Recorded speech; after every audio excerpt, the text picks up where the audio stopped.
Good afternoon, all. My name is Barry Judd, and I am a Director and Professor of the Indigenous Studies program at the University of Melbourne, and I am facilitating for you this wonderful panel session on engineering and aquaculture. So the way we're going to run this next hour is that I will introduce our speakers, who are all brilliant, and then the speakers will each speak for around 10 to 12 minutes each, and we'll come back at the end with a Q&A session to round out proceedings. So firstly, I would like to introduce you to Jesse Hodgetts, who is a Nimpa and Wiradjuri man and was born and raised on Damein country. Jesse is a singer and teacher at the Wallatuka Institute of the University of Newcastle, teaching and researching First Nations education, language and song. I would also like to introduce you to Associate Professor Juliana Prpic, who is an educator and researcher in the Faculty of Engineering and Information Technology at the University of Melbourne. She works with Damein and the Ngunnhu Traditional Owners Corporation to co-design and co-deliver an on-country learning experience at Budj Bim. And together with others, they are chief investigators in an ARC-funded research project entitled Indigenous Engineering, Interpreting Engineering Foundations of Budj Bim. That sounds very impressive, doesn't it? And it is. And finally, Damein is a Ngunnhu man and CEO of Ngunnhu Traditional Owners Aboriginal Corporation. Damein has been involved with the Budj Bim cultural landscape for the past 20 years. I'd also like to mention and congratulate Damein on becoming an Atlantic Fellow for next year. And he's someone I've known for a long time and is a warrior in the Indigenous education space. So welcome to our speakers. Am I missing anybody? Yeah. I think I am. Tyson. I'm missing Tyson, and unfortunately, Tyson, I don't have a bio on you because it wasn't provided to me in the lead up to this panel session. Tyson, I believe, is also a Ngunnhu man who works closely with Damein. Am I correct in making that assumption? Apologies for that oversight, Tyson. It's a little bit embarrassing for me. But I would now invite the speakers to kick off. And as I said, if you can speak for around 10 to 12 minutes each, we'll have enough time at the end for a Q&A session. So, Jesse, I'm really interested to hear your thoughts on the fish traps on your country at Brewarrina, and I'd like to invite you to start with the presentations.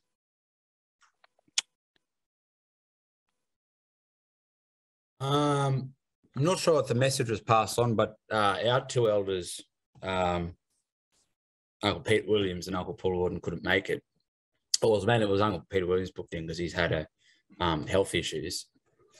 So I don't want to really speak too much on Brewarrina fish traps today. What I'm going to be here to do is to listen to the about the Budj Bim eel traps and basically try and find connections between the two. I think it's going to be probably more appropriate because yeah, I'm a Ngampa Wongaipon Wiradjuri man that has strong connections all out under that country in them different places.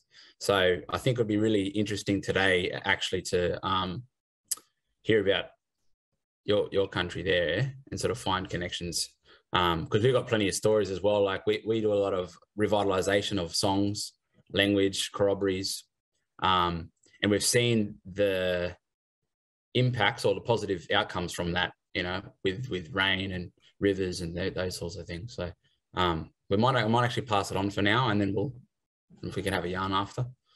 Okay, sure, that's fine. Yeah. All of those things that you've mentioned will no doubt be important components of our Q&A session. So I will now pass it over to whoever wants to go next. Damein? Damein, yes. Thank you. Hello, Barry. Hello, everyone. Nyata. Before I begin, I'd like to acknowledge Budj-Murray ancestors and our elders in our community and our country, and also acknowledge all the different First Nations that we're in country that we're being in from. Really appreciate being here today. Looking forward to sharing some stories about the Brewarrina fish traps. I'm very fortunate to go up there a couple of years ago when the water was there. Just an incredible place to be with all the stories that are right there illustrated in front of you. Amazing. I'm here with my nephew, Tyson, to talk about Budj Bim, and I'm going to share the screen. I've got a couple of slides for people. Push that button and push that button. That one come up? Cool. All right. Well, again, for acknowledgement, and also to acknowledge Melbourne Uni and the work that they do with our community, particularly through the School of Engineering. We've got some really exciting work coming up that's just not ready to be out there yet, but our landscape, it covers 100 square kilometres of Budj Bim lava country, and it's where our ancestors engineered and built probably the world's largest freshwater aquaculture system. It's incredible. With the bushfires that we had about 18 months ago, it was like the ancestors were doing the burn, and it took away some vegetation, and it managed to reveal to us just that little bit more of the story that's on country.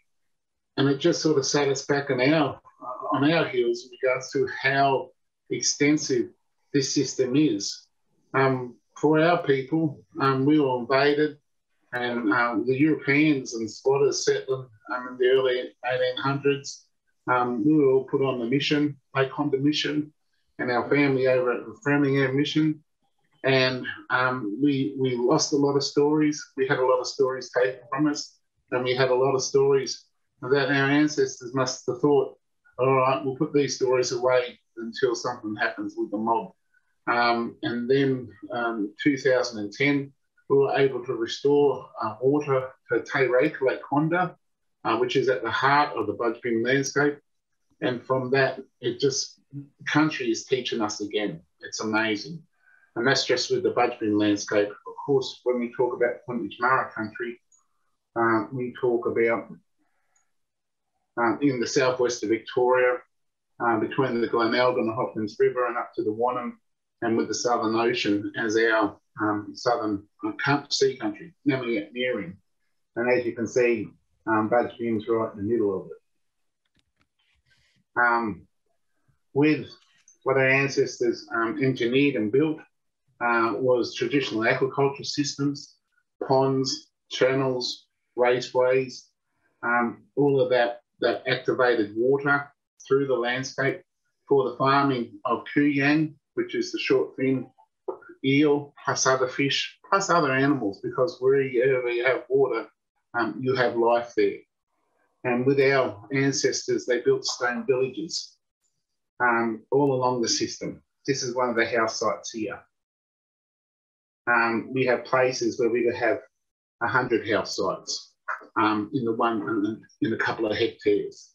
So it's incredible. And again, it always teaches us.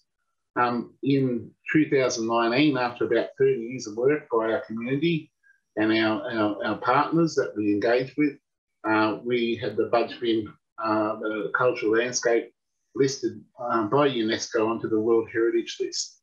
And in a sort of surprising move at the time, it was the first time that a World Heritage Place in Australia was listed for its purely Aboriginal cultural values, which is which is deadly, but it's also sort of a shame because Aboriginal Australia exists right across the continent and the islands, and our cultures should be right up there listed for World Heritage alongside everything that we do. I'm focusing this sort of talk on the possum skin cloak, the Lake Condah possum skin cloak. The Lake Condah possum skin cloak was made in 1872 by 6 Ngunnhu and Bowen men at the Lake Condah Mission. It's currently at the Museum Victoria, but next week, very next week, it's actually coming home, as well as all our other Ngunnhu cultural heritage objects that have been held by Museum Victoria over the past, over the past 15 years, 20 years actually. We've been working towards building a keeping place at the mission, which we've done, and it runs off the solar. It's museum quality with the humidity and the atmosphere that we need. And our mob's actually travelling down to Melbourne tomorrow to pick up all our cultural heritage items that have been prepared. They went down a couple of months ago when we had that break in COVID to deinstall everything and pack it away and do that freezing thing that they had to do on some of the things. And next week they'll be home. But with the cloak, as you can see, it's in panels. And those panels represent, when we talk about engineering, these panels, I reckon, represent engineering plans for a landscape. You see there, they're the men who created the Lake Condah possum skin cloak, which is very deadly. Two of them are my great-grandfather, and two of them are Tyson's great-great-grandfathers. And plus, you see with the image that's there how each panel describes part of the landscape. Now I'll just get into that a bit more. So this is 1872 when this was designed and constructed by our grandfathers. In 1882, we had a European fellow come through as a surveyor, and he surveyed some of the aquaculture system at the south end of Lake Condah. His name was Ingram, and what was, I suppose, with what he was informed by an old fella, one of our old Budj men, about how the system works, the Condah swamp, Lake Condah itself as its basin, and then this part here is sort of blown up here, where the old cultural weir is. And we know that weir is 4,600 years old. Our ancestors built it to mitigate against drought. But in here, you've got a channel system, one of the channel systems. And to sort of overlay that with some recent work that we've done in documenting our channels. This one's about 5 years old, but we've been really fortunate to have the technology and our own young people, including Tyson and Leroy, with the technology, with drones and the scanners, to come out to capture that story again for our interpretation and also the future management as we go through, as we continue to go through land use change and climate change. I wanted to, this is a very recent picture of curtilage, which is one of our properties. One of the things we do as Budj is that we get the land back. And we've been very fortunate over the past 40 years since the owners versus Alcoa case to have the return of our country to us to look after. And even better still, those places for our mob to grow up, not only on our own sort of title, but throughout Budj country. This picture is very, we've done drone footages, we've done this with the LiDAR, done that, but this one caught my eye because it was sort of at a different angle. And what it reminded me of was the possum skin cloak and the types of engineering plans that our ancestors had figured out and which our grandfathers had documented. You see a lot of sinkholes. You see this and that. This is a lava flow landscape, or cultural landscape, that's been engineered by our ancestors. And when you look at that, these patterns behind me, you sort of see this sort of be revealed. The grids and patterns that are being engineered from the stone to bring water through. And we sort of first, when we talk about Lake Condah, Prpic, we take that broader picture of country where we've got some lava flow that now exists under the ocean. We did some early marine mapping, and there was some suspicious stuff that looks like channels and aquaculture out under the ocean, what's there now. So we sort of got the story of where the aquaculture was. The oceans come in, of course, 10,000 years ago, and our ancestors had to find somewhere else to set up production. So they moved more to the north end of the lava flow and constructed Lake Condah. We really figure it's a construction because Lake Condah wasn't there 8,000 years ago. And we know that through some core sampling we did of the lake bed for about, what are we up to now? Say about 15 years ago. So it was grasslands before then, but we know that the dating that we've done there, some of the aquaculture systems we know there are 6,800 years, but we know the ocean came in 10,000 years ago. We know Lake Condah was only built 8,000 years ago, and just recent, a couple of years ago, when saw engineering come down for us to co-learn with some Melbourne uni students about LiDAR, the handheld LiDAR stuff, and the little buggy with the LiDAR, and also the drone with the LiDAR. We took some what do you call it, readings or scanning along this waterway here. And it sort of revealed to us that there's inclines in this. So for as much as we think about our ancestors constructing Lake Condah, we think of our ancestors constructing rivers to help with the aquaculture here. Coming back to the possums and cloak, this is a representation of the panels and the designs that are there. And I just want to draw your attention to these bits that come out, those ponds, those channels that come through. So when you look at this landscape, we look at what our grandfathers had depicted, what our ancestors had engineered, and what we're able to do today as Ngunditjmara people in continuing to read that landscape in an ever-changing climate and different landscape than what we had in traditional times.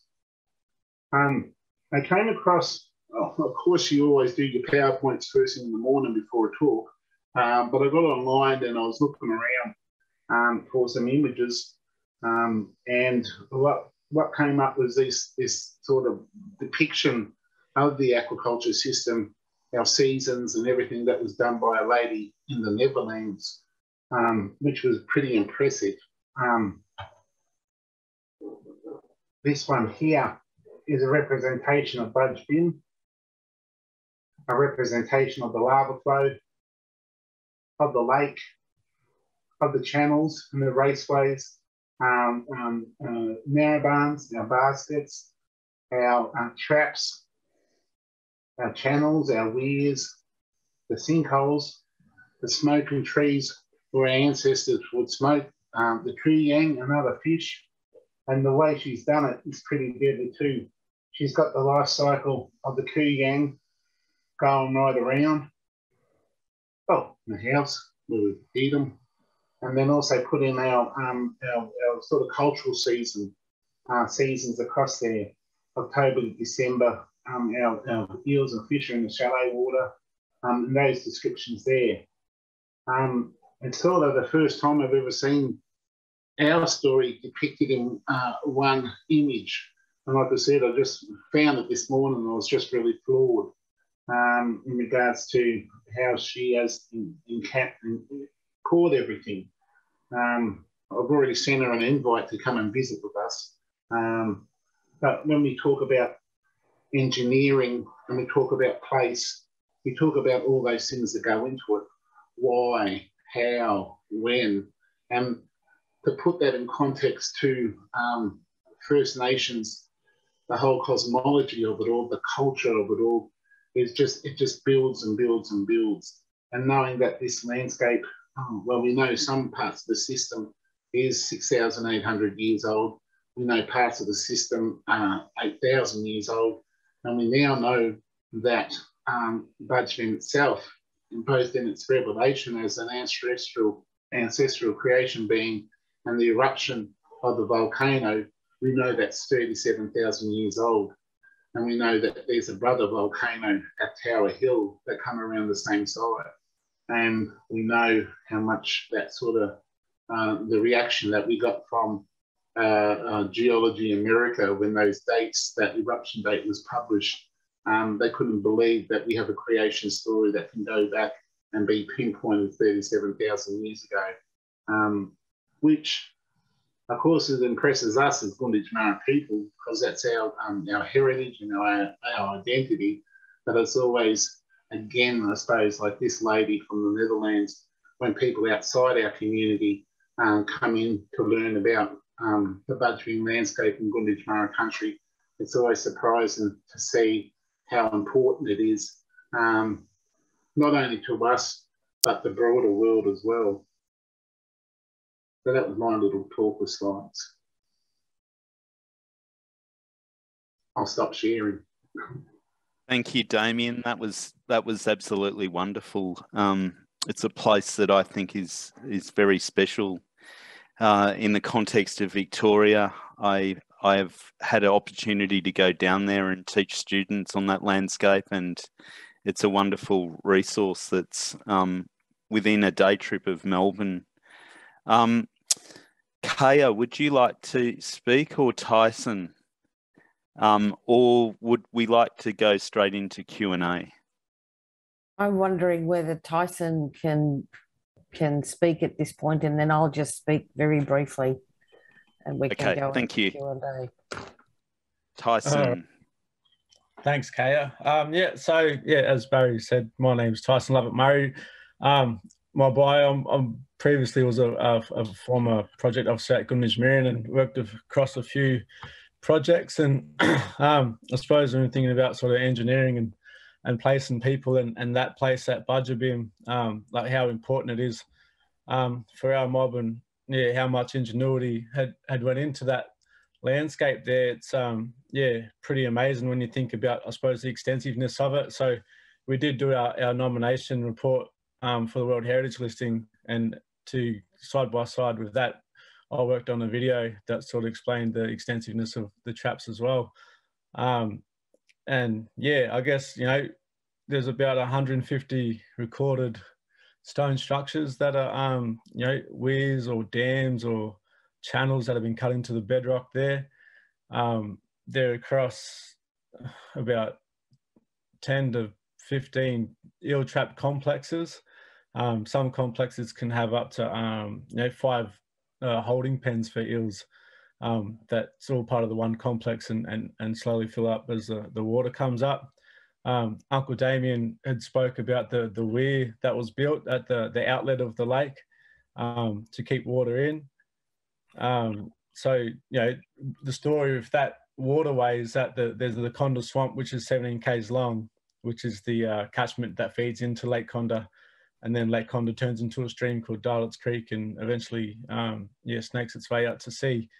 All the eels will live in the Darlett's Creek, and when that winter rain will come, they'll sense that the flows in the water have changed, and they'll move upstream to those big feeding grounds at Lake Condah and other swamps. So with the eruption of Budj Bim, or the volcano 36,000 years ago, it's changed that whole landscape and blocked up the drainage patterns of the whole of the landscape. So all these swamps were created. So there's Condah Swamp, Lake Condah, Woodbury Swamp, Homerton Swamp, Gorrie Swamp, you know, and these were the places where the resources went and became really important places to our mob.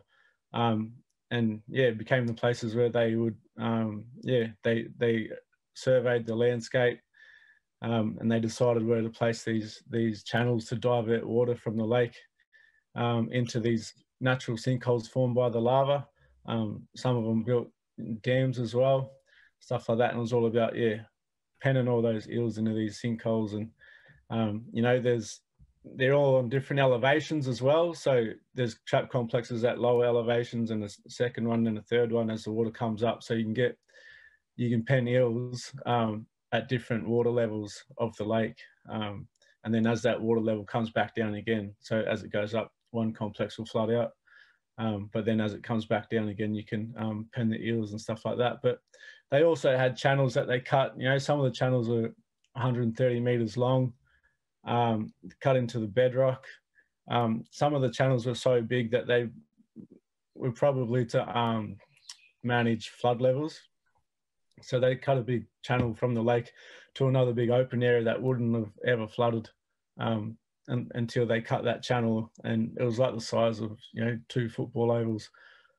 So to have that channel there is to slow the rising of the water as it floods through winter and stuff like that. So yeah, there's a lot of ingenuity that went on at that place. You know, there's trap complexes that has one that has a keystone where you've got a channel that runs by a holding pond, and there's a stone there you can pick up and turn to release water from the channel into the holding pond. You know, and we're a bit concerned when the fires come through, because the fire can crack some of the basalt stones and stuff like that. But yeah, so yeah, there was a lot that sort of went on there. There's other channels that were cut into the soil and the bed of the lake. But yeah, it's really important. And with all these wetlands, you know, the Stonehouse villages were associated with all the wetlands as well. So at Lake Condah, there's 80 recorded Stonehouse sites. At Condah Swamp, there's 140 plus recorded Stonehouse sites, all in the radius of about 30 metres, or 40 or 50 metres.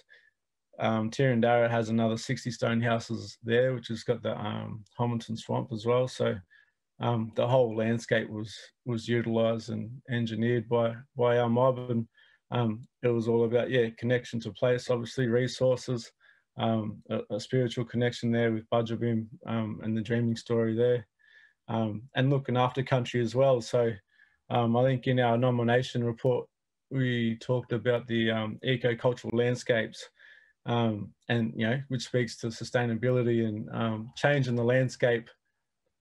But the changes are reversible changes, whereas you could compare to some of the Western farming and the monocultures with the sheep and cows, and they clear the whole landscape just to put the sheep and cows on there, you know, and you're making species go extinct.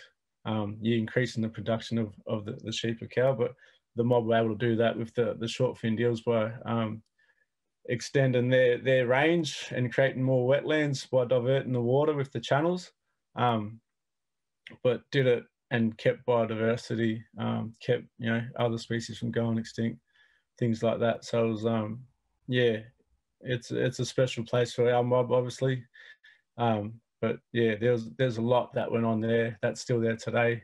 And you know, as we talked about with the fires that exposed some more of the eel traps, you know, because of the land use change that Uncle Damein had mentioned earlier, we lost the amount of water that we would traditionally get. So then the traps are at a higher elevation, would only get flood when we got that old water. They become unusable, and yeah, eventually, you know, they grow over with vegetation and stuff like that. But there's traps on low elevations that were used, haven't stopped being used really. You know, they got uncovered through the fires, those old ones, and that was really good. And that was, you know, thanks to the work with Melbourne Uni, with the Department of Environment, we were able to go out and scan that landscape with the LiDAR. And, you know, there was a trap complex that we thought was 380 metres long, turned out to be 1.5 kilometres long. You know, it was on the edge of the lava flow where it began, where the water would flood in. and then fed into the lava flow. And yeah, we thought it went 380 meters into the lava flow, but it was actually 1.5 k's long, which is huge. It's got about 10 different stone structures on it, from V-traps to channels to really walls that are like a meter, 1 meter, 1.5 meters tall. So yeah, there was a lot going on, and it feeds into different sinkholes, different, you know, low elevations that they use naturally to pond eels and stuff like that. And yeah, some of the complex had outlets as well, where you could yeah, you could lock it up and feed water out of the system as well. So yeah, a lot went on there. Could talk all day about it, but I might pass on to Kaya. Thanks.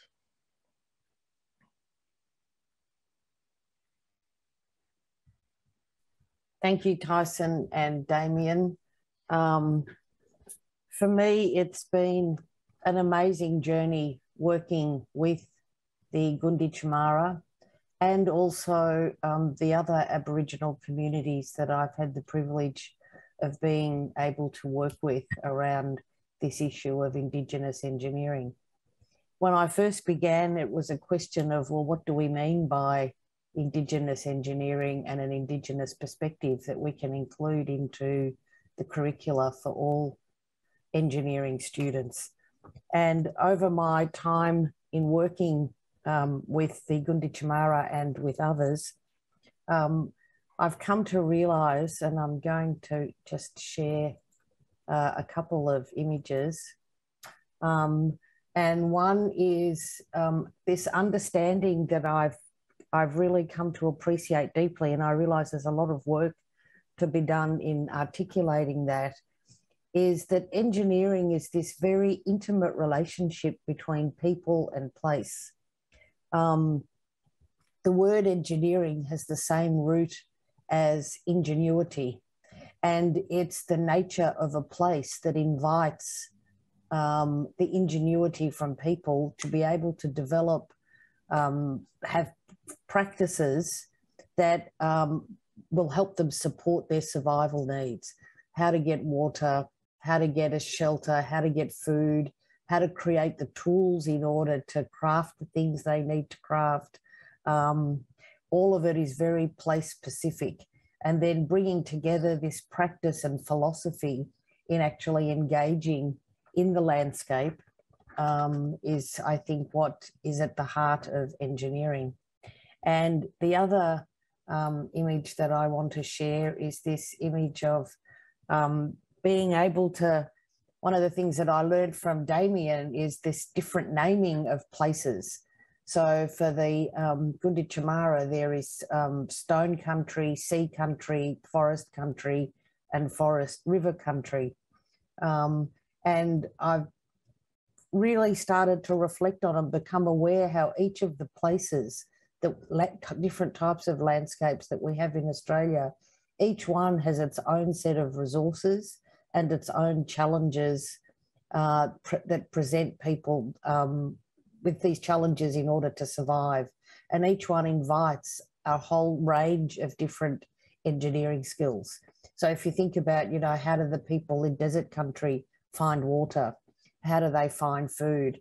What might be the difference between engaging in the tools that you need to make in working with stone country versus being able, the tools that you need to work in forest country? The work continues. I'm not going to say any more. I just wanted to bring that to everyone's attention about the significance of all of these different countries and the relationship between people and place. And thank you, Kaya. Thanks to all the speakers. I want to ask some questions to try and bring all of you into a conversation. And I guess my question really relates to perhaps my own frustration as someone who teaches Indigenous studies in an institution that's located in Melbourne. There is a view amongst incoming students, many of them, that Aboriginal people, culture, cultural knowledge only exists in the north and the centre. And Clearly, that is incorrect. Damein has already pointed to a cultural heritage for Gunditjmara that goes back at least 37,000 years, which is mind-blowing. It's difficult for me to wrap my head around that length of time. But if I can pass it over to panelists now, and if you can think about why it is that Budj Bim, so old, it predates the pyramids by some time. It's on a scale that, again, is difficult to comprehend in terms of ancestors digging out those channels with rudimentary tools. They didn't have, modern tools to do these things. And again, with the fish traps in Brewarrina, you can see those from space, can't you? So they're on a significant scale, and they're also similarly ancient. Why is it that people don't recognise these things, don't know about them? Is it a matter of racism? Is it a matter of ignorance? What is the problem here with the acknowledgement of Indigenous cultural heritage and educating the public? And I just before I pass over, Tony Birch, an Aboriginal academic, has done some work on how we in the state of Victoria understand cultural heritage. And one of the examples he provided was the stone quarry site near the town of Stawell. There were plans to build a miners' town on that site. Designs were made.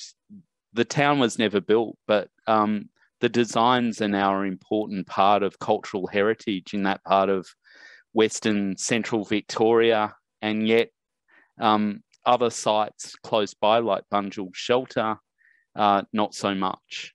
So my question's really about cultural heritage and acknowledgement of this, and how we get the general populace to understand that these things are important. Yeah, you'd like to go. Yeah, could I respond just to what Uncle Damein was saying, leading on to your question, Barry? Just as a bit of a response, because there's a lot of, I did just see a lot of similarities. I might actually just show a picture. I think you asked me before to put a picture up of the Brewarrina fish traps, and you'll see amazingly the similarities. Yeah. So I'm just going to open these pictures here. Share my screen. Can you see that? Yeah. So that's a historic photo of it, of our old people there. I wonder if it's going to let me go across. Yeah, and then that's a newer one. So already you can see the country's different. This is on a river, on the Barwon River, but you can kind of see the structural engineering very similar. Yeah, and our country's, we're at northwestern New South Wales, which is home to a few different groups. Like you've got the Ngamba, Wiradjuri, Wongai, Borden, Gamilaroi, Uwaloroi. So that's what this really is all about, the meeting of these groups to this river and to these places. Like we've got a lot of sites around there. We've got a site called Gundabuka that has this fish traps drawn on the rock, which talks about travel on there, and it's a good 200 kilometres away. And even the patterns, I could see the patterns that you were drawing those crosses. That's painted all on our rock walls as well. So there's definitely some really strong similarities here between our countries and the way our old people did it. And that's really feels powering and unifying to see that. And that's this end of the country. So just in response to Barry's question, that in the southeastern end of the country, we've got all this history in the land that's still there, and we're still connecting with it as well. I just recently read an article, Yamagarabai, when's it going to rain? And the really bad droughts in 2019 I think it was. Yeah, really bad droughts in 2019 when the river was dried up. Brewarrina fish traps had no water in it. So a big river had no water in it. And there was a couple of groups. Uncle Bruce Shillingsworth was doing a corroboree up that way through Walgett, Brewarrina. And then my mob did a corroboree in Wagga Wagga, where all these groups come together to dance. I'll show a picture of that too. Hang on. The Wagga corroboree. Here we are. So that's all the men and boys there that come together. Oh, wow. You'll see on their bodies all their country painted on them from all their different clan groups. I'm there somewhere. I'm in the back here hiding. So we danced there, and then shortly enough, 1 week later, we had 50 mils of rain in Brewarrina. Yeah. And there's been countless stories of this happening when our mobs do this for country and dance for country, because we are the country. Like our blood, our bones, our meat, our skin is the same. It comes from the country. So when we sing about it, dance about it, it responds back to us. So yeah, this sort of thing about you have to go north or you have to go desert. If you want to learn about desert culture, you go to the desert culture. But yeah, we're still here dancing and singing. Maybe it's because the early anthropologists, linguists told us that our culture was dying as well. They told us that there's none left. And I noticed it was documented, those eel traps there. And we had the same thing by Robert Matthews in the early 1900s. He documented the Brewarrina fish traps. And it was always sort of in a salvage mentality. We're salvaging it before it dies. And that was 100 years ago, 1903, I think you recorded that. In 2021, we're still here doing it. So, yeah, I'm not sure why. I think maybe that mentality is starting to happen in Northern Territory, where we're salvaging things, but we're always going to be here. We're part of the country. So, if I might add something to that, please. I think one of the issues is that engineering is often thought of as modern day technology, and in the last 100 years, the development of that technology has been not only enormous, but has had global impact. And what is often not thought about, what we think about is the artifact, the mobile phone or the road or the whatever it is. We don't tend to think of the philosophy and values and practices that underpin it. So concepts like sustainability, concepts like thinking about short-term solutions versus with one elder that I was speaking with, he talked about not only making decisions that have an impact, they think about what impact will it have in 7 generations. So imagine if today everything that was engineered we thought of in terms of the impact of 7 generations. And if you think of modern, for example, I was talking to somebody about designing a fridge. It gets designed in one country, it gets built in another country. The resources to build it come from yet another place. And then when the fridge has had its life, often much shorter than what it was made for, it gets disposed of in yet another country. So we don't, in the modern world, we don't tend to see the impact, the whole picture of every single product that's been engineered that we use. And I think then because we don't see it, we don't tend to think of engineering in those terms. And therefore, when we look at Aboriginal engineering, it's thought of as something that's ancient and in the past and not relevant today. But I think it is extremely relevant and valuable and will hopefully have us rethinking how we engage in the practice and philosophy of modern day engineering. Yeah, that's a good point too. And if you think about it, I like that. I love that fridge example. Like, how long does a fridge last? I don't know. Not much. Not much these days. A few years or something. Yeah. But yeah. our old people have built something that's lasted thousands and thousands of years, and you don't need to replace it every few years. You just need to maintain it, because our old people have left it there for us. Like, right there, it just tells you, we ain't silly.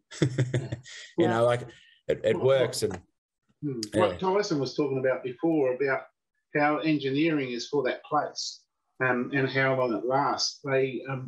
We've been doing up a new master plan for what we're doing for our landscape, and that circular economy concept comes into it. About, you have a place, you build from that place, you make sure things can go back into that place. And I thought, oh, I wonder where they learnt that from.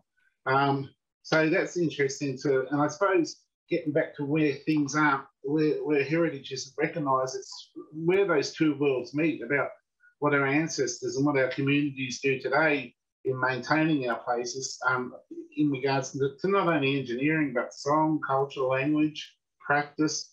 We maintain those places, and to have this other world now coming to talk about circular economies, about building and building back into a place and not the resources that are there. It's been interesting to see how that's been, I suppose, put together to help explain the importance of Aboriginal heritage to the broader community. Getting back to Barry's question before about how cultural heritage, what levels it's respected at. In Victoria, we have the Aboriginal Heritage Act, and I reckon it's probably the best one in the world, but it's still got a long way to go. It's always going to evolve as we evolve as traditional owners. But more broadly, you have these places. For as much as we're not known about, how much we're disrespected about, I think that exists all over Australia, and racism is a big part of that, because we're in 2021. You can't be ignorant anymore. We've got a World Wide Web to learn everything from, let alone the people to learn everything from.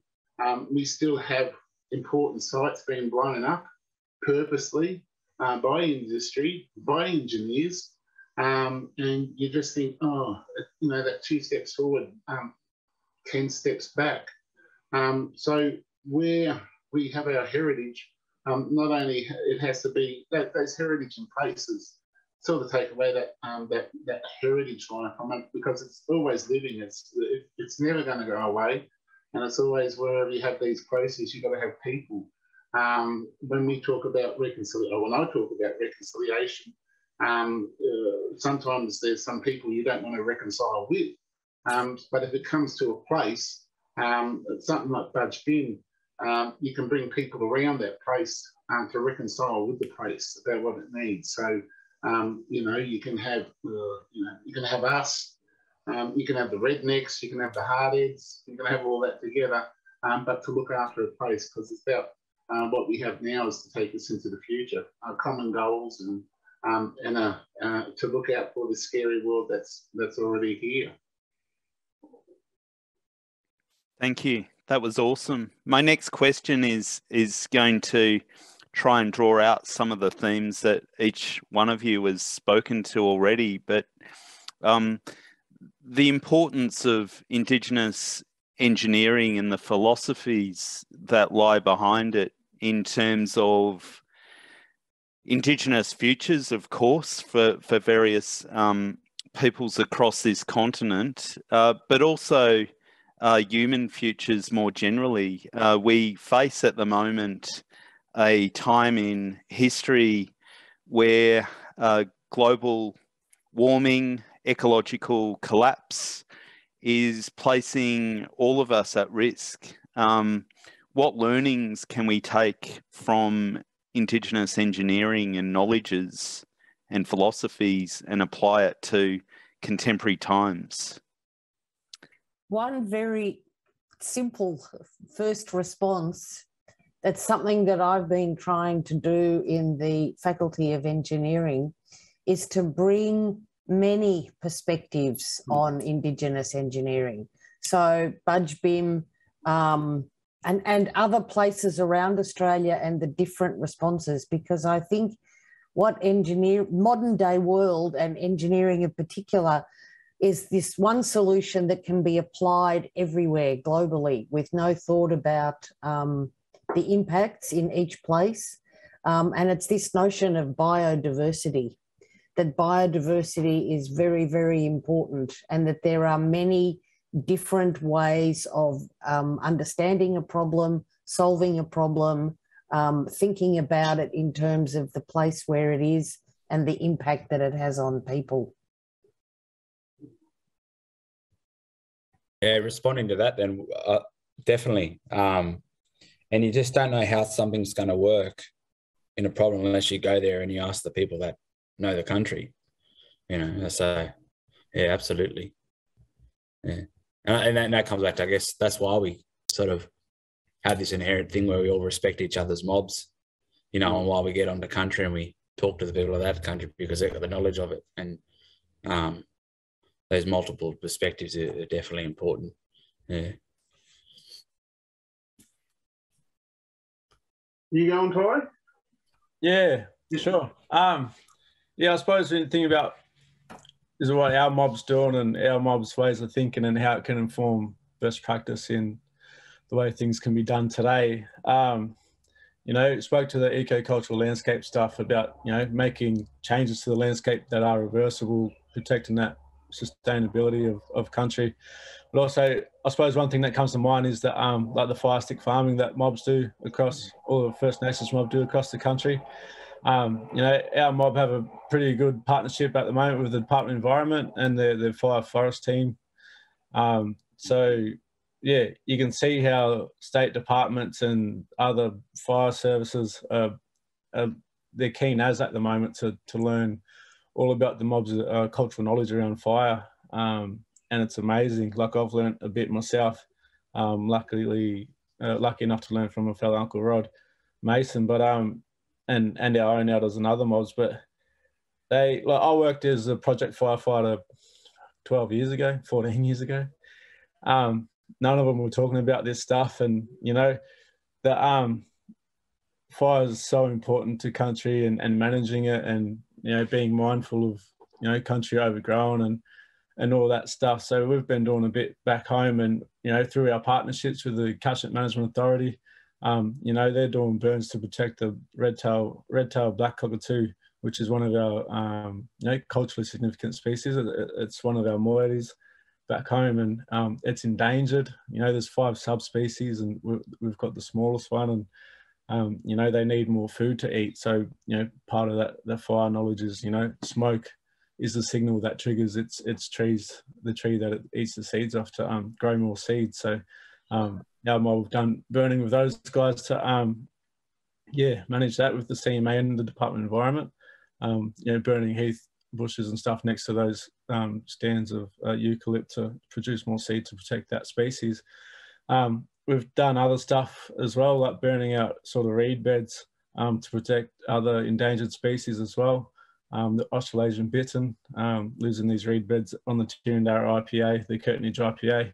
You know, in those wetlands, the reed beds sort of explode, and you know, another thing I suppose that affects those or impacts those reed beds is the agriculture in the catchment that feeds through the water. You know, all the pee and crap from the sheep and cows washes into the waterways, and then there's the reed beds. They explode and they can block up the whole waterway, stopping native fish getting up and down and stuff like that. So, you know, our cultural knowledge is added to management policies of the Catchment Management Authority that manages the waterways and the Department of Environment when it comes to managing the bush and stuff like that. So, yeah, in that space around fire knowledge, there's a lot happening with the mob's cultural knowledge protecting country. Yeah. Cool. I reckon, yeah, ready for it. We got our country, we got our ancestors and the legacy that they've left for us. We've built resources that if the world crashes and burns, We know we've got solar technology. We know we've got water technology. We're getting ready for that end of it. So if you know where you come from, and if you know what you've got, and you know how to use it, you can go forward in helping to save the world. Because it is scary and challenging, even with the renewables coming on board, with you know, solar's here, hydrogen's coming, wave technology, offshore wind farms. That's the next level. But what we need to do is make sure our mob's right. Our community has knowledge and resilience about not only what we can do, but what the broader world's learning to do. And if we can bring those knowledges together, again, that place, how's this technology, how's this engineering going to work in this place, how is it going to be built from this place, and how it's going to be put back into this place is going to be the challenge. But we really need to build our resiliences, learn what our old people have, learn what our young people can do, because yes, they're pretty deadly. And to with the technology, even though someone lost their drone in the lake, that's all right. We'll get you another one. All of that to bring us into the future, because 2030, 2050 is not that far away. We need to reduce emissions and the challenges that are there. So engineering, here we go. Thank you, panelists. Wonderful, and particularly for you fellas down in Ngunnhu, I was thinking about how your people's knowledge of eels and managing that landscape down there had a huge impact, as we know now that those eels go way up into the South Pacific Ocean. So what your ancestors and what you are doing now continues to impact a significant footprint on the earth. For me, understanding that and understanding the concept of relationality and kinship with the world is really what is stake here in promoting and learning more about Indigenous engineering from the past and how that can be applied in the present and the future. We're out of time. As I said to the last group of people I facilitated, we could have had 2 hours and we would have had things to talk about. It's a wonderful symposium. I really like the way that IKI and the University of Melbourne does these things by pairing up academic researchers like Kaya with community-based knowledge holders to speak at events like this and give us insights into the work you're doing together. So I thank you all. It is a Saturday afternoon and I know that people have other things to do, but really appreciate your time and effort to come and speak at this event today. Thank you all.